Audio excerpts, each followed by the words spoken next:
Hello and welcome back to the glorious empire of Ming. The emperor has announced his ambitions.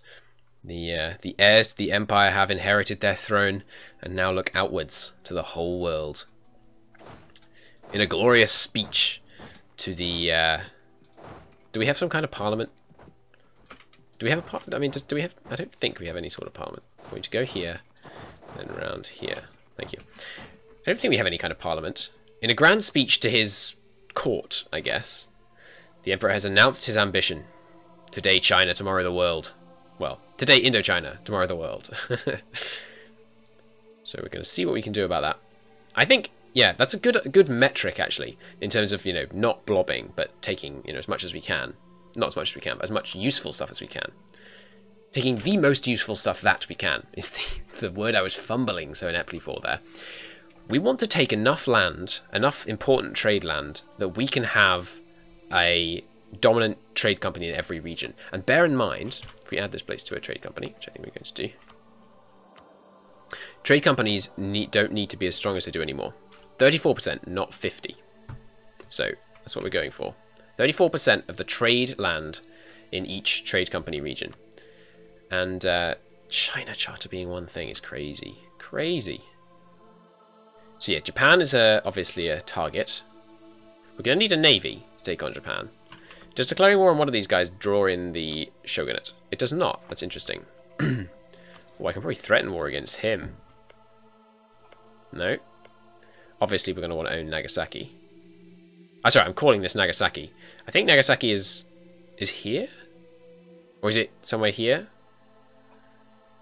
Probably here, given that that's where the city is, and I think that's where it is in Hoi. Yeah. Satsuma, my favourite people to play in Shogun 2. So who else should we be trying to fight at the moment? These guys? No, that's breaking truce. Do you have any claims? Yes, you do. So we could threaten war over here. I think we need expansion ideas to allow us to fabricate in trade company regions. Is it going to come before or after empire ideas? I don't know. I think we're for. I think I want to be able to fabricate in trade company regions to make it easier. Declaring with our subjects CBs is all well and good, but much easier if we could just handle it ourselves. Okay, what else do I want to be doing right now? Well, I guess since the diplomat's free, I might as well continue improving with some of these people that would be willing to. Almost. -10. We can improve that away pretty quickly. Should I have sent more armies down here? Maybe one more. Attrition is a serious factor in these wars down here, but I think we've got such a massive army that we're really not going to have much trouble. How much loot do you reckon we've picked up so far? Probably not that much. Yeah, 200-ish. It's not very good. So the objective, yeah, I should just keep a diplomat free for diplomacy, really. For negotiations, rather. For diplomacy. Obviously. It's going to be used for diplomacy. Okay. Oh, a Maharaja temple. By all means, I'll give you support, in fact. Okay. That's what I like to see. Only 3 provinces are involved in this now. So how many men can they now muster? 12,000. That's a lot more reasonable. Okay, so what I'm thinking... What? Council this province just been coming to call. Fudge. Yes, I can. It neighbours my freaking vassal. What? What? This is ludicrous. Why can't I seize this province? Can't make it a core, but I can. Oh, no, I can't, because they haven't cored this province yet. That means I should be able to take this province, though. Right? Because it borders a core of my subject. You might think, but that doesn't apply to tributaries. But then how on earth am I going to core this? And it let me take it, so I must be able to core it. Right? No comprende. Well, that's all the more reason to take expansion, right? Expansion increases... No, it doesn't, actually. Only exploration appears to increase range, unless one of these does it without saying it, or at least without having the symbol for it. Doesn't look like it. Oh, that's going to be nice. Tough colonists, less attrition. Ah, well, that puts a bit of a damper on my plans, doesn't it? Take prestige there. Hum. Maybe once they've called this, I'll be able to take this? Because, I don't know. Where's my trade range map mode? There we go. Sorry, my colonial range. Yeah, so our colonial range is only 80 right now, which obviously sucks. That might mean we have to focus on Japan for now. It's going to go up by 10 at level 10. Ooh, the treasure junk. Haha, that's cool. Oh, and we get the ability to actually build paved road networks. That's going to be good. Expansion capacity too. And then it's just steadily 25s every couple of levels, looks like. Okay, well, anything else that includes colonization range? It doesn't look like it. Huh. So coring range is going to be a real issue then. Why can't I take this one though? Huh. I'm confused. I am confused. You're going to become my tributary. Good. Well, I guess we're just here for the loot then, basically. It's unfortunate. I could tributize them, but I don't want to because I want to be able to go to war with them. So your money, your war reps, that's all I can take. I'm going to wait for this finished coring. But after that. So, oh gosh, they're looting us down. No, okay, we're going to end the war right now. Because I should be able to take this province. Let's occupy the province. Maybe that makes a difference for some weird reason. No. Can't select it because you can't make a core. So it must be that tributaries you can't core next to them. So we'll just take war reps from them and call that good. I can't have them sieging me down because they'll be looting my provinces. We will put it into... yeah, fantastic. 0.2 stability points. No, okay. I forget how incredibly good our economy is, meaning that we're not going to be able to get much loot from... Sorry, from much stability from looting.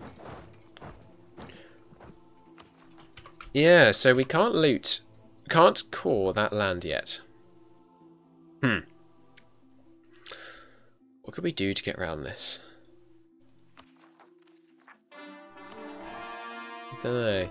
There's our reduction in overextension completed. Nice. Convert someone to Confucian. That's not going to happen. Create an army for our nation. That's not going to happen. So I think I'll just leave these missions unchosen for now. Well, no, we should just choose one and then cancel it to refresh it. The state, how's the court doing? It's going down, but only very slightly. Let's pump a bit more money into that, and we should see an uptick. How about education? Hey!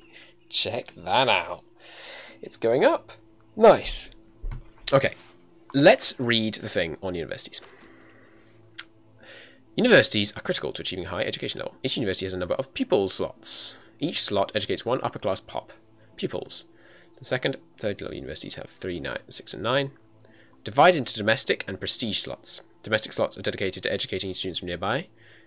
And prestige slots are different because they are given to students from other high art power provinces. Okay, so you're kind of pulling in the intellectuals of the world to come and study at your universities.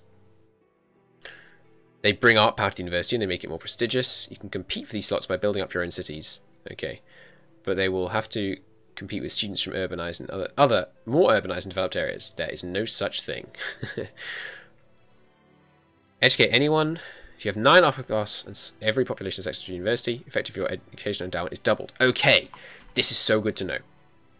For every higher education pop, if you have a university slot, you double your education endowment benefit. Okay, so we're not educating everyone, as someone said in a comment, and I thought they were right. We're just educating the upper class. Okay, that makes a lot of sense. That was actually what I said should be the case, because obviously, universities in 1391, we're not educating every Tom, Dick, and Harry here. University built in the province with upper class will educate those upper classes first, giving them an additional 0.5 times bonus. Wait, to what? Additional 0.5 times bonus to their impact on...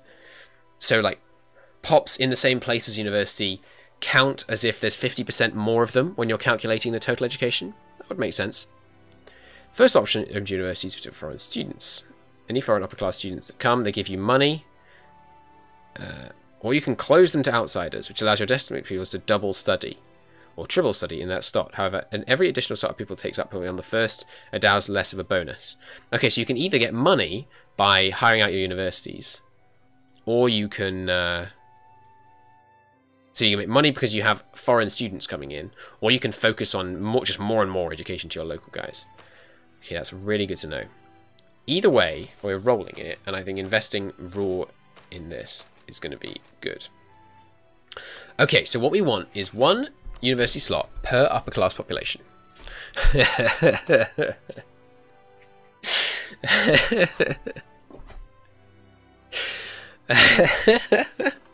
That might take a little while.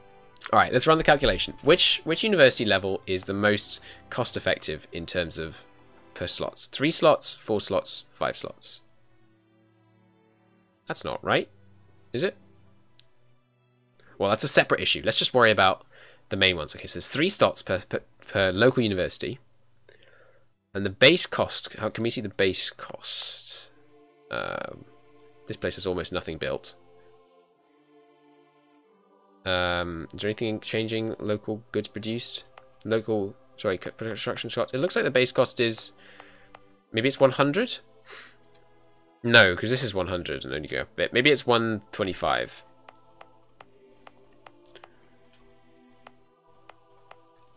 Well, the lowest I'm seeing is 138. So let's use 138. Alright, so we have, let me just get a calculator up here. We have, let's say 500 upper class pop. Okay, so that means we're going to need, let's see, 166 slots to get double the education endowment benefit. Okay, so 166 divided by 3. We're going to need 55 level 1 universities. Is there any way you can see a list of your buildings? I don't think there is, but I could do this and just say, wow, is it everywhere except there? No, it's the blue places. We've got 2. We need 55.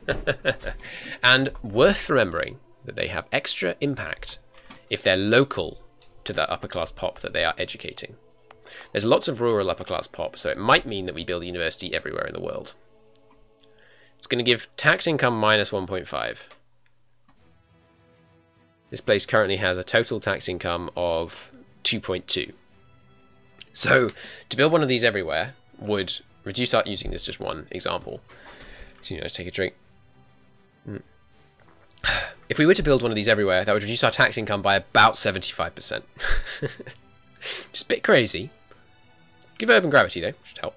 But building a level 1 in building a level 1 in every city, at least, sounds like a very good start to me.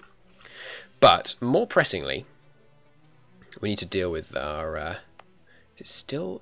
Oh, it's gone to moderate. Okay, it's updated. It's now down to very difficult, right from whatever it was before. The one above that. This one. Terrible. No, it wasn't terrible. It was poor. Now it's... No, maybe it was very difficult before. I think it was 60 days before. I feel like it was less... Yeah, it was 60 days. It was this one. It was very difficult, and now it's just poor. No, it's still very difficult. Where is it? Where's somewhere? There was... Okay, it was poor. Okay, that's what it was. It was poor. Now it's just very difficult. Okay, so that's a definite upgrade. And this one has gone all the way up to moderate, which is a big increase. So down here, it's difficult at the moment. And there is a city building up here. How about here? Does this place have a capital? No capital here. This place clearly deserves a capital because it's one of our cities. So let's stick one here. There we go. Nice. Now let's see if our state numbers increase, shall we? What was I doing? Yes, so education. It's going to take a lot. It's going to take a lot. I'm really glad that I understand it now, though. Oh, yes. 10 years, 10% less construction costs, and more pop growth, but lots less tax. Let's do it. Let's do it. Since we've got that, let's go below our nest egg. Let's build local administrations. I think just starting in the cities seems sensible to me. Got a city here. Just 2 more. I'm not going to go below 5,000 because that would be pretty devastating, I think, if we had a big event that required money. Where else is a city? We've got one, already got a level 1 here. Got some here. Have we got one here yet? No, we don't. I think... Oh, I'm being such an idiot. That reduces construction cost. That wasn't construction, that was an event-based building. I'm a clever man, but I realise that this doesn't come across. Alright, let's speed time up. What we're going to do is it expires in what? Was it 1401? Also, you know, get hyped. We're almost into the 1400s. Where is it? Is it a modifier? Where is it? Someone's died. It's fine. We'll replace them in a second. Where's the ideas of the Princess Dowager? Or whatever she was called. I don't see it. Are construction costs lower? No, they look exactly the same. Well, friggin' event lied to me. I guess we take this way ahead of time, because we can. Can't call this yet. New advisor. I'd love... Manpower modifier up? Not really. But I guess we take a level 3 one. They're both the same price. This guy's slightly younger. It's usually useful. So I think that event just lied. I think we just didn't actually get that modifier. Weird. Okay, so next. Oh yes, don't fund the army. Well, actually, yes, fund the army, because we're picking a new military target. Well, I have military access to the here, so I can land on Japan at will. So should we fabricate on some of these guys? We've got claims on Taiwan, even though there's no one here. Interesting. Ah, yes, that's what I should be doing. I should be re-establishing my tributaries of these fine fellows down here. Okay. The other thing I could do with these guys is I could break the tributary status and then make them a vassal. Does breaking tributary status make them hate you? Probably does. Let's test. Hello. I've decided to make you no longer my tributary. Let's find out if it makes them to test us. It's kind of like giving them independence, which makes them hate you normally. Yeah, it's minus 50. But if we could vassalize these two and then integrate them peacefully, that would give us control over this trade region, which I'd be very much in favour of. It also means we could add it all to a trade company. So I'm going to... I should re-establish... No, I shouldn't. I should improve relations with this guy. We want to get him up to 190, of course. It only goes up by a base of, looks like 2 per year on the abandoned tributary one. So that's not great. I need to keep my other diplomats focusing on internal disputes, sadly.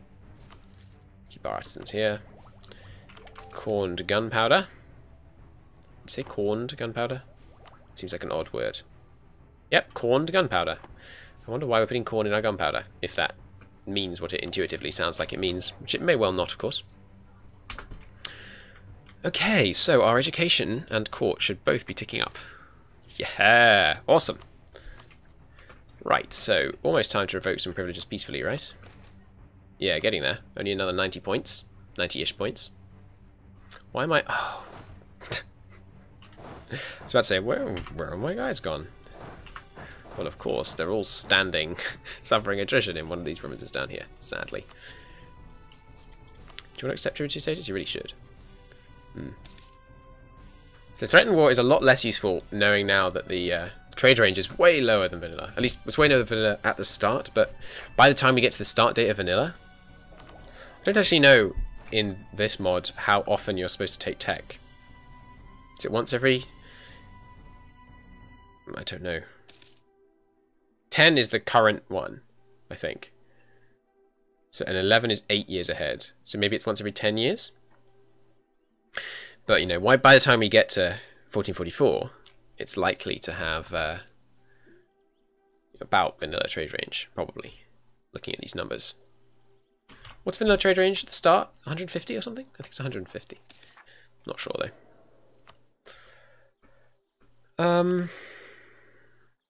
Do we cause more corruption? Like, corruption's not hurting us much at the moment. I mean, I know it does lots of bad things, but like, we're not. It's not that bad. We're not trying to spawn an institution right now. Of course, we can't spawn an institution. Banking does exist. I'm pretty sure there's no way we can get banking. Yeah, nearby province has banking. It's the only way. Or I think there's a kind of debates thing. We're just going to have to live with the fact we're going to have 20% institution take penalty forever. Hopefully we'll be able to spawn, when I say spawn, I mean encourage to spread to us. The next one. Oh god, that's Renaissance. Yeah, we're not going to be able to do that. You have to be in Italy. Casual literacy, look, we'll probably be able to spread to us really easily, because if I'm not very much mistaken, surely that'll spread through universities, right? We'll see either way. Anyhow, that is the end of this episode. In the next one, we shall continue to dramatically improve. Hey, you got another state. Is it because it's gone up to 10? No, it's gone up to 14. We built a bunch. So, it's absolutely true then. Building capital buildings gives you more states. Fantastic news. Let's drop some of those states before I go to the next episode and then completely forget, rather. 90, 120, 219, absolutely. 70, not that many. That's quite a few. 50, not so great. We're out anyway. New mission, create an army for our nation. Nope, not doing that. That would cost stupendous amounts of money. Anyhow, thank you so... cannons, right. I haven't forgotten. I'll do it in the next episode. Thank you very much for watching, everybody. We will see you in the next episode for the glorious modernization with the Ming army. But until then, I'll see you next time. Bye-bye.